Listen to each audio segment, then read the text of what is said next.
Dari kata kamu bosan atau tidak suka mendengar suara saya, kamu boleh matiin suaranya atau kecilin suaranya, kemudian kamu baca aja tulisannya. Ya, anggap aja kamu baca buku. Kalau rasa sangat berat, seduh kopi, bakar rokok, rokok dulu seperti ini, ya. Mulai cairkan suasana dulu, baru kita lanjut. Selamat sore, selamat petang dari kami perantauan di Kalimantan Timur. Kita biasanya langsung nge-vlog di lokasi kita kerja, lokasi kita aktivitas, tapi kali ini kita di tempat yang senatural mungkin, yaitu di bawah pohon sawit. Oke, jadi kenapa kami tetap bikin video walaupun nampaknya tidak menarik? Jangankan kalian ya, saya yang punya video pun saya tidak suka lihat muka saya sendiri. Tapi kenapa tetap saya tampilkan? Karena inilah kepedulian saya terhadap kalian, bahwa apapun yang kita alami, apapun yang kita tahu sehingga membuat kita itu tetap kuat, kita harus tetap tularkan ke saudara-saudara kita. Kita tidak bisa membantu semua orang lewat materi yang kita miliki. Maka satu-satunya cara adalah dengan teknologi kita bisa menyampaikannya secara terbuka ke siapapun yang saat ini sedang mengalami kondisi yang pernah kami alami tentunya, ya.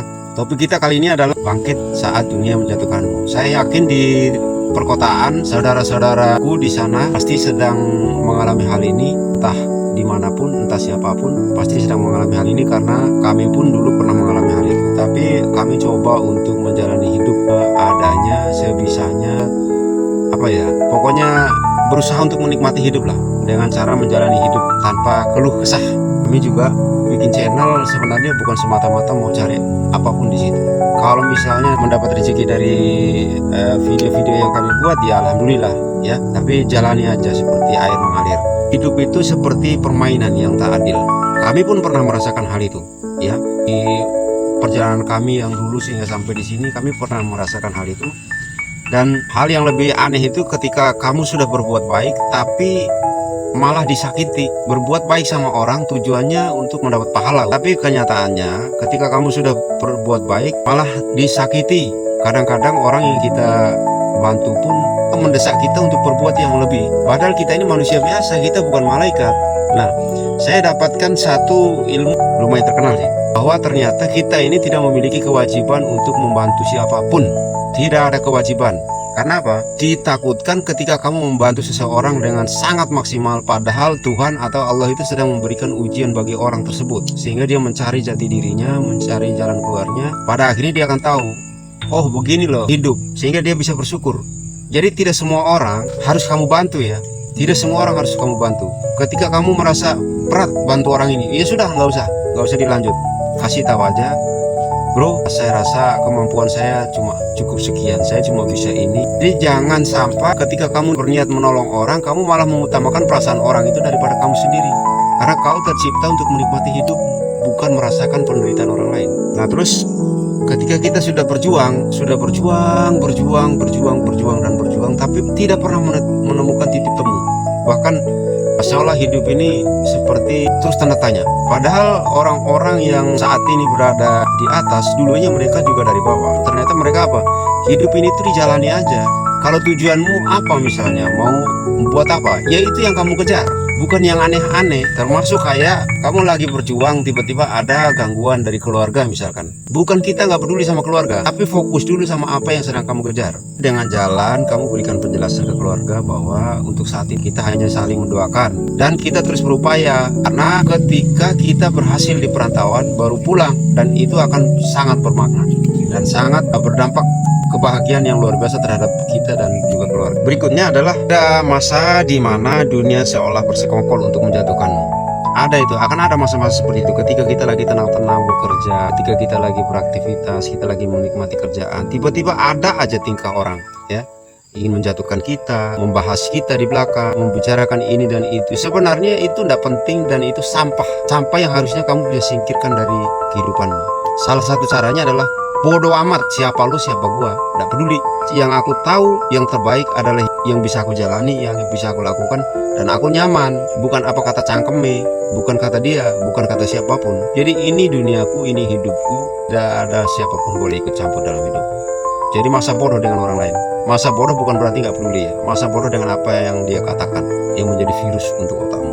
Nah ketika saat itu tiba, akan ada aja teman pergi, rekan kamu pergi, orang-orang terdekat kamu ada yang pergi, merasa kecewa sama kamu, merasa kamu kecewain, dan rencana yang kamu susun runtuh begitu saja. Itu karena kamu terlalu peduli dengan mereka. Sebenarnya Anda bodoh amat, nggak usah pedulikan itu. Jangan kamu coba-coba bantu orang lain ketika kondisimu sendiri nggak nyaman, tapi kamu mencoba memberikan kenyamanan ke orang lain. Itu tolol namanya, oke? Jadi untuk sobat-sobat, konten saya ini memang konten sederhana, tapi mudah-mudahan apa yang saya sampaikan kamu bisa paham dan bisa masuk ke dalam otak kalian yang pernah tertanam perbuatan-perbuatan negatif di lingkungan kalian. Kalian tahu nggak? Dengan hal-hal semacam itu sebenarnya kita atau kalian tidak boleh menghindar. Tetap kita ada di lingkup mereka, tetap kita ada di tengah-tengah mereka, tapi kita tetap bertahan dengan prinsip kita sendiri. Itu adalah titik di mana kamu akan terlatih untuk menjadi orang yang lebih kuat. Punya otot itu kan rasanya seperti ingin berlatih keras sehingga otot itu bisa terbentuk. Nah, sama juga pikiran kita. Makin kita dapat tekanan banyak pikiran, kita akan semakin kuat pikiran kita itu. Kita akan menjadi pribadi yang lebih kokoh lagi ke depannya. Semua orang hebat pasti lahir dari ketidaknyamanan, dari ancaman, dari tekanan dan sebagainya. Mereka tumbuh dari luka, dari kekecewaan, dari rasa hancur yang membuat mereka bangkit lagi dan lagi. Mereka tidak pernah menyerah. Hidup memang tidak selalu indah, tapi akan selalu memiliki makna. Dan kadang harus kehilangan arah untuk menemukan jalan yang benar. Kita harus kehilangan arah dulu, misalnya dalam perjalanan kita tiba-tiba mengalami pergaulan yang tidak jelas. Intinya tadi, tetap memiliki prinsip di tengah siapapun, di tengah bajingan, di tengah preman. Tetap bawa diri, siapa dirimu dan siapa diri mereka. Ya, saya tahu rasa sakit itu nyata, siapapun pernah merasakan. Kamu dan saya pasti pernah merasakan. Tapi percayalah, setiap luka itu bukan untuk menghancurkanmu, melainkan untuk membentukmu jadi versi yang lebih kuat, lebih dewasa, lebih berani dan berarti. Ya, semua yang terjadi itu untuk membentuk kita menjadi manusia yang lebih berarti ke depannya. Jadi apapun kondisi kalian sekarang, apapun keadaan kalian sekarang, jangan pernah putus asa. Ya, jangan pernah menyerah, jangan pernah putus asa. Kalau kalian stuck di tempat kalian, minggir dari situ, cari tempat lain, cari suasana baru, tempat baru yang kira-kira membentuk kamu menjadi versi yang terbaik. Kamu tidak harus langsung bangkit untuk jadi sempurna, ya, tapi pelan-pelan. Yang penting ingat, pikiran kamu mulai ditata saat ini dan detik ini juga. Ya, cari motivasi atau buku-buku, membuka pola pikirmu, membuka jalan keluarmu, memberikan kamu motivasi yang nyata dalam kehidupan tentunya. Cari motivasi atau motivator atau konten yang bisa membuka pola pikirmu menjadi lebih baik. Jangan sembarang menerima masukan, ya. Banyak orang sukses hari ini dulunya pernah hancur. Mereka menangis dalam diam, gagal berkali-kali, ditertawakan banyak orang, tapi mereka tidak menyerah. Tadi, prinsip yang mengantarkan mereka menjadi versi terbaik. Mereka tahu kegagalan bukan akhir, tapi bagian dari perjalanan. Ya, bayangkan kalau Thomas Alva Edison menyerah setelah percobaan ke-10 saat membuat bola lampu. Bayangkan kalau J.K. Rowling berhenti menulis setelah naskah Harry Potter ditolak penerbit berkali-kali. Dunia tidak akan mengenal mereka kalau mereka tidak punya keberanian untuk bangkit saat semua terasa sia-sia. Jadi kamu pun begitu. Kamu mungkin gagal hari ini, tapi itu bukan berarti kamu gagal selamanya, ya. Kamu hanya sedang diuji. Apakah kamu benar-benar ingin mencapai yang kamu impikan? Atau kamu hanya ingin hal itu jika mudah didapat? Orang kuat tidak dilahirkan dari keberuntungan, ya, tapi ditempa oleh luka dan waktu yang panjang. Kalau kamu terlahir sebagai anak orang kaya, belum tentu kamu akan jadi versi terbaik di masa depan. Bisa jadi versi yang sedang kamu alami dan kamu rasakan adalah versi orang tuamu, sedangkan dirimu belum, kawan. Jangan dulu bangga jika kamu belum pernah diterpa oleh apa yang telah saya sebutkan di atas tadi. Ya, suatu hari nanti kamu akan melihat ke belakang dan berkata, oh ternyata itu alasan aku harus jatuh. Karena kalau tidak, kamu tidak akan jadi sekuat ini. Jadi untuk sekarang, jangan takut untuk mulai lagi. Ya, kalau kamu pernah melakukan sesuatu lalu gagal, jangan takut untuk mulai lagi.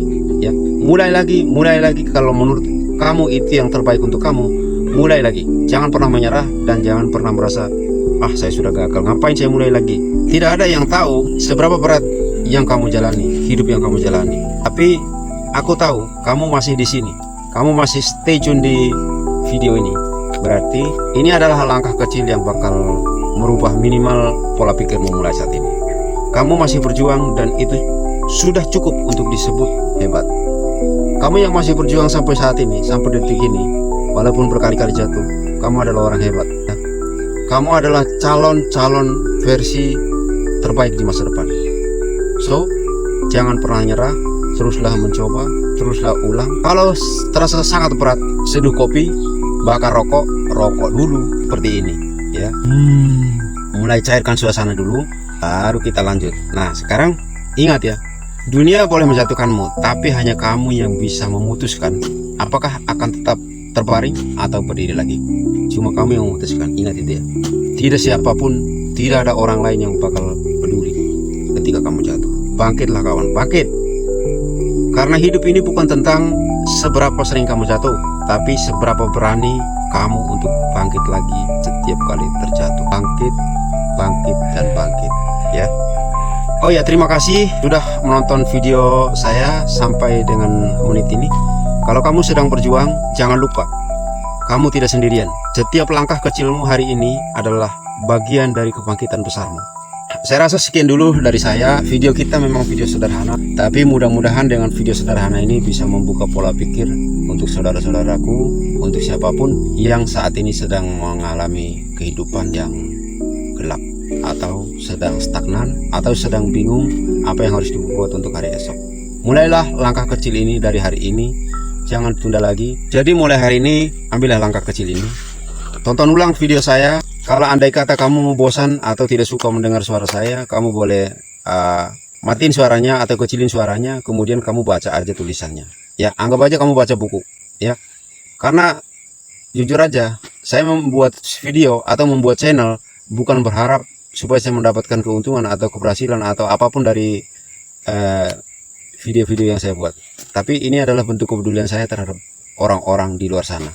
Ya, sekian dulu dari saya, dari Kalimantan Timur. Selamat petang, see you next video, sampai jumpa.